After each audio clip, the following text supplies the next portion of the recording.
बिस्मिल्लाहिर्रहमानिर्रहीम। अस्सलाम वालेकुम नाज़रीन, उम्मीद है आप सब लोग खैरियत से होंगे। आज की इस वीडियो में हम कोशिश करेंगे कि आपको अच्छी अच्छी ख़बरें दें, आपको बताएं कि पाकिस्तान के अंदर कितना पोटेंशल है। और उसके अलावा अपोजिशन आपको पता है कि बहुत ज़्यादा एक्टिव हो गई है। मौलाना फजलुर रहमान मुलाकातें कर रहे हैं, पीपल्स पार्टी से डिसाइड किया जा रहा है ईद के बाद कुछ ना कुछ करेंगे। वो बताएं, मैं आपको बताऊँगा कि क्यों ये इतने एकदम से एक्टिव हो गए हैं ये सारे, और इनको क्या टेंशन पड़ गई है और नैब के साथ ये क्या करने जा रहे हैं। इसके अलावा पाकिस्तान का जो करंट अकाउंट खिसारा है अल्हम्दुलिल्लाह वो 2019 और 20 में 78% कम हो गया है।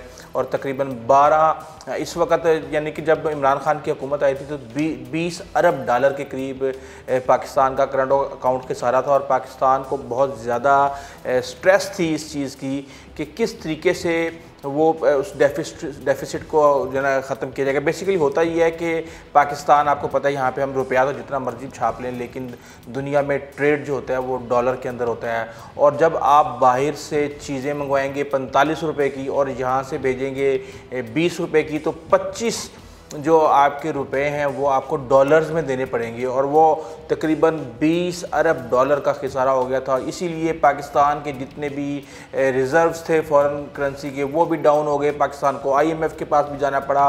और उसके अलावा आपने डॉलर का जो हशर है देखा है वो भी आपके सामने था। इस वक्त अच्छी खबर ये है कि ये कम हो रहा है। इमरान खान की हुकूमत ने पहले साल 2019 के अंदर तकरीबन 6 अरब डॉलर का खिसारा कम किया था, जो अब तकरीबन 20 अरब से आप समझ लें कि 17.5 अरब डॉलर कम हो चुका है। और इस वक्त तकरीबन 2 अरब और 96 करोड़ डॉलर जो हैं वो इस वक्त खिसारा रह गया। जबकि गुज़िश्ता 2 हफ़्तों के यानी 2 महीनों में, यानी कि गुज़िश्ता तो नहीं मैं कहूँगा, तकरीबन ये मई के महीने में ये सरप्लस किया गया था। उसके अलावा ये गुज़िश्ता साल अक्टूबर 2019 में भी सरप्लस हो चुका था। इसको कई लोग ये कह रहे हैं कि ये कोरोना की वजह से हो रहा है, क्योंकि लोगों की तलब कम हो गई है इसलिए चीज़ें नहीं मंगवाई जा रही। लेकिन आपको अच्छी तरह याद होगा कि इमरान खान ने बहुत सी चीज़ों के ऊपर पाबंदी लगाई थी, इवन डॉग फूड्स और जितनी भी पेट फूड्स के समेत जितनी भी मार्जरीन्स और इस तरह की चीज़ें थी जो कि काफ़ी अमीरों के शौक़ थे, उनके ऊपर पाबंदी लगाई गई थी, उनके ऊपर टैक्स लगाए गए थे।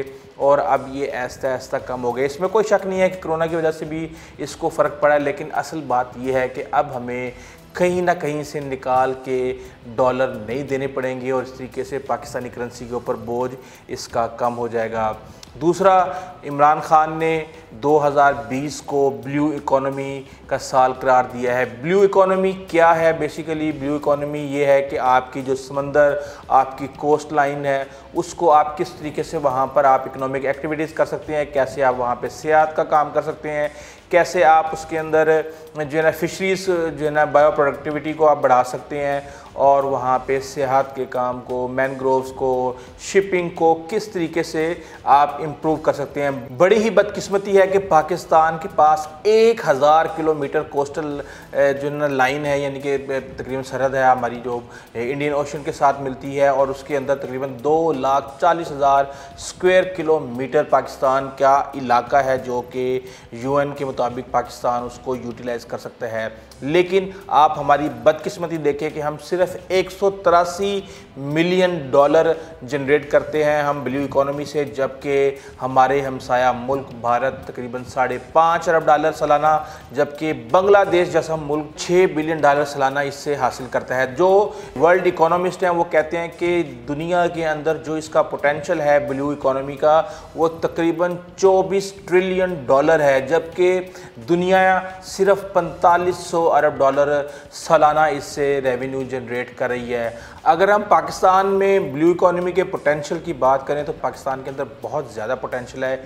सिर्फ और सिर्फ फिशरी से हम 2 बिलियन डॉलर हम कमा सकते हैं, लेकिन हम नहीं कमा रहे। हमारी टोटल, यानी कि आप ये देखेंगे हम ट्रांसशिप, अब अगर ग्वादर जो है बन जाता है और वो सही तरीके से चल जाता है, और अगर हम उसको कामयाब हो जाते हैं उसको दुनिया की 5 बड़ी बंदरगाहों में शामिल करने में, तो आप अंदाज़ा लगा सकते हैं कि ये पाकिस्तान का मुकद्दर बदल सकता है। लेकिन इस हवाले से बहुत ज़्यादा साजिशें भी हो रही हैं। क्या साजिशें हो रही हैं वो भी मैं आपको बताऊंगा, क्योंकि सबसे ज़्यादा ख़तरा दुबई को है। और दुबई की जो ट्रैफिक है वो यहाँ पर आएगी, इसलिए काफ़ी ज़्यादा इस हवाले से इल्ज़ाम लगाए जा रहे हैं कि दुबई कोशिश कर रहा है कि किसी भी तरीके से यहाँ पे बदअमनी फैला के, क्योंकि ज़ाहिर सी बात है यहाँ पे उम्मत मुस्लिमा का जो कॉन्सेप्ट है वो तो हम जैसे गरीब लोगों की ज़हनों में है, जो कि अमीर ममालिक हैं या जितने भी अरब कंट्रीज़ हैं, आपने देख लिया है कि इसराइल के साथ मिलके क्या क्या कर रहे हैं। वहाँ पे कोई ऐसा उम्मत मुस्लिमा वाला चक्कर नहीं है, वो सिर्फ लोगों को दिखाने के लिए होता है। और भी बात करेंगे कि हांगकांग के हवाले से भी पाकिस्तान को कैसे नुकसान पहुँचाया गया, कैसे कराची को बदअमनी का शिकार किया गया। लेकिन इस वक्त हम बात कर रहे थे पोटेंशियल की। इवन आप ये देखें कि 1970 की दहाई में जो गडानी में जो शिप ब्रेक करने की जो इंडस्ट्री है वो नंबर 1 थी, आज वो नंबर 3 पे है, और नंबर 2 और नंबर 1 भारत और बांग्लादेश है। पाकिस्तान के पास इस वक्त सिर्फ $10 मिलियन का जो पोटेंशियल है पाकिस्तान का सिर्फ इस एक छोटी सी चीज़ के अंदर है। जबकि अगर आप मैनग्रोव्स की बात करें तो वहाँ से 20 यानी साहिली जंगलात जो हैं वहाँ से हम $20 मिलियन सालाना कमा सकते हैं। और अगर सेहत की बात करें तो $4 बिलियन का पोटेंशियल है पाकिस्तान के अंदर, और हम कमा कितना रहे हैं, सिर्फ 0.3 बिलियन। अगर हम बात करें शिपमेंट की तो आप ये देखेंगे सारी की सारी जो हमारी ऑयल गैस और जितनी भी शिपमेंट्स है वो सारी कराची से हो रही है। लेकिन क्या हमारे पास शिपमेंट्स है, सिर्फ 7% शिपमेंट जो है ना वो पाकिस्तान कर रहा है, बल्कि 93% जो बकाया शिपमेंट्स की चीज़ें हैं वो फॉरेन कंपनियां उसको डील कर रहे हैं। हम बेसिकली हमने की है सारी उम्र सियासत, और जो इम्पोर्टेंट इंडस्ट्री जो कि ब्लू इकॉनमी को संभाल सकती है, सारी उम्र हमने अपनी हुकूमतें बनाने के लिए MQM की गोद में डाल दी। और MQM वो MQM थी जो कि अल्ताफ़ हुसैन लीड कर रहे थे। तो आप समझ सकते हैं कि वो किस हद तक वो सिंसेयर थे इस हवाले से, पाकिस्तान की इकानमी को बढ़ाने के हवाले से। उन्होंने सिर्फ़ और सिर्फ वहाँ पर कराची में अपने मुफादात को जो है ना सेव करना था, बल्कि सिर्फ सेव नहीं करना था, पूरी दुनिया में, यानी कि जिस तरीके से दुबई इन्वेस्टमेंट कर रहा है पाकिस्तान में बदअमनी फैलाने की और पाकिस्तान के ट्रेड को और गवादर को इस्टेब्लिश ना होने देने की, इसी तरह 70 की दहाई में भी ये काम हुआ था जब हांगकांग के मामला चले थे, 90 की दहाई के अंदर। और जब बरतानिया हांगकांग से गया था तो बड़ा एक कहा यह जा रहा था कि शायद कराची अब दुनिया का ट्रेड हब बन जाए, क्योंकि पाकिस्तान की जो स्ट्रेटजिक पोजीशन है वो माशाल्लाह बहुत अच्छी है। और हम जो है वर्ल्ड जो ट्रेड है, बेसिकली जो 30% ट्रेड वर्ल्ड का है वो वहाँ से होके गुजरता है, जिसको हम बिल्कुल भी जो है ना कैश नहीं कर पाए। इस हवाले से MQM का ही इल्ज़ाम ये लगाया जाता है कि MQM ने जो भी बदअमनी वहाँ पे फैलाई, इवन ये हालात हो गए थे कि जो कराची के लोग थे वो लाहौर में आके इन्वेस्टमेंट करने शुरू हो गए थे। जो पाकिस्तानी है वो अपने आप को सेफ महसूस नहीं कर रहे थे, तो फॉरेन कंपनीज कहाँ से आके यहाँ पे इन्वेस्टमेंट करती हैं, गोरा कैसे करता है, ये तो आप इसका अंदाज़ा लगा सकते हैं। अब बात करते हैं कि ये सारे के सारे मौलाना और फिर जरदारी और दूसरे लगारी और साथ में शरीफ बरादरान क्यों इतने एक्टिव हो गए हैं। बेसिकली मसला ये है कि आपको कुछ दिन पहले याद होगा कि अदालत ने कहा था कि 120 अदालतें बनाएं आप, 90 दिन के अंदर नैब के जितने भी केसेस हैं इनको ख़त्म करें और पता चले कि भी कौन क्या कर रहा है। और अब आपको पता है कि दिन ब दिन गुजरते जा रहे हैं, जहां इमरान खान के लिए एक बहुत बड़ा चैलेंज है कि वो कोर्ट्स को इस्टेब्लिश करवा के और इनको केसेस को कैफरे किरदार तक पहुंचाए। ज़ाहिर सी बात है वजारत कानून का इसके अंदर बहुत बड़ा रोल है, वहीं ये भी एक्टिव हो गए हैं। अब कहा यह जा रहा है कि पाकिस्तान को FATF का अगस्त में इजलास है और पाकिस्तान को ग्रे लिस्ट से निकलने के लिए कुछ कानून साजी करनी है, और इस कानून साजी की आड़ में इस वक्त पीपल्स पार्टी और नून लीग ने ये शर्त लगाई है कि आप नैब के इदारे को ख़त्म करें, और ना सिर्फ नैब के इदारे को ख़त्म करें बल्कि इसके अंदर जितने भी मुकदमात इसके अंदर चल रहे हैं उनको ख़त्म करें, और जिन जिन को सज़ाएँ हैं वो सज़ाएँ भी ख़त्म करें। अब आपको पता है कि इस वक्त नैब के रडार पे पिछले 2 साल से कौन कौन थे, 4-5 तो शरीफ फैमिली के लोग नैब के रडार पे हैं। जरदारी साहब वो अंदर हैं, यानी कि सॉरी अंदर तो नहीं है, बहरहाल वो नैब केसेस के अंदर इन्वॉल्व हैं, उनकी बहन भी इन्वॉल्व है, बिलावल पे भी चल रहा है, मौलाना साहब पे भी चल रहा है। तो अब ये सारा जत्था इकट्ठा हो गया है और अब ये पूरी कोशिश करेंगे कि इमरान खान किसी भी सूरत इस बात पे कंप्रोमाइज़ करेंगे, क्योंकि इमरान खान का ये पिछले 22 साल से वो इस चीज़ पे शोर मचाते आ रहे हैं कि इस मुल्क के अंदर एहतसाब नहीं हो रहा, लूट के खा गए और ये बाहर प्रॉपर्टियाँ बना ली। लेकिन अब बहरहाल पाकिस्तान का निज़ाम भी ऐसा कानूनी जो है, और ना ही निज़ाम इमरान खान के कंट्रोल में। पहले 1 साल तो ऐसे लगा जैसे पता नहीं कौन निज़ाम चला रहा है, लेकिन बहरहाल अब इमरान खान ने थोड़ी सी तनाबें खींची हैं अपनी टीम की भी, और इस हवाले से मेरा नहीं ख्याल कि इमरान खान को कंप्रोमाइज़ करना चाहिए।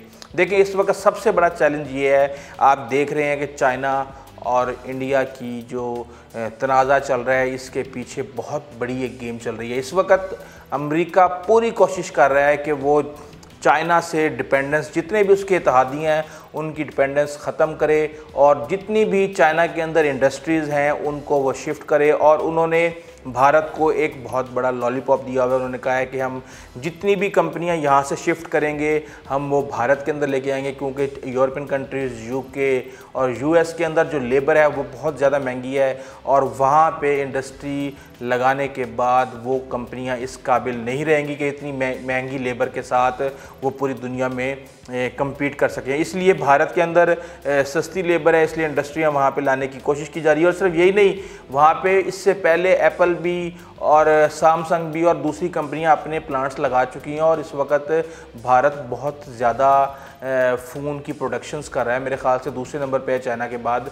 तो इस हवाले से पाकिस्तान को भी सोचना होगा कि पाकिस्तान अगर इसी तरीके से इन आपस के मामलात में जो है ना उलझा रहेगा और इकॉनमी पे फोकस नहीं करेगा, तो आपने देख लिया कि चाइना ने सिर्फ इंतहाई खामोशी के साथ इकॉनमी इम्प्रूव करते करते आज वो इस स्टेज पे आ गया कि उसने दुनिया की सुपर पावर, जो कि $750 अरब सालाना सिर्फ़ और सिर्फ अपने डिफेंस पे खर्च करती है, जिसके 550 फौजी अड्डियाँ पूरी दुनिया के अंदर, वो बैठा हुआ है कदम जुमा के, उनको उसने चैलेंज कर दिया है। वो एक सफारत खाना बंद करता है, चाइना भी उसका सफारत खाना बंद करता है। वो एक पाबंदी लगाता है, वो भी पाबंदी लगाता है। अमेरिका उसके ऑफिसर्स के ऊपर वीज़े की पाबंदी लगाता है, चाइना उसके मुकाबले में दोबारा पाबंदी लगा देता है। क्यों? क्योंकि उसको ना तो IMF के पास जाना, ना उसको वो डिपेंडेंट है अमेरिका के पास, बल्कि पूरी दुनिया उसकी इंडस्ट्री की डिपेंडेंट है, क्योंकि वो प्रोडक्शन हर लिहाज से, इवन अगर आपने मेडिसिन बनानी है तो उसके केमिकल्स वहाँ से आएंगे, अगर आपने कपड़ा बनाना है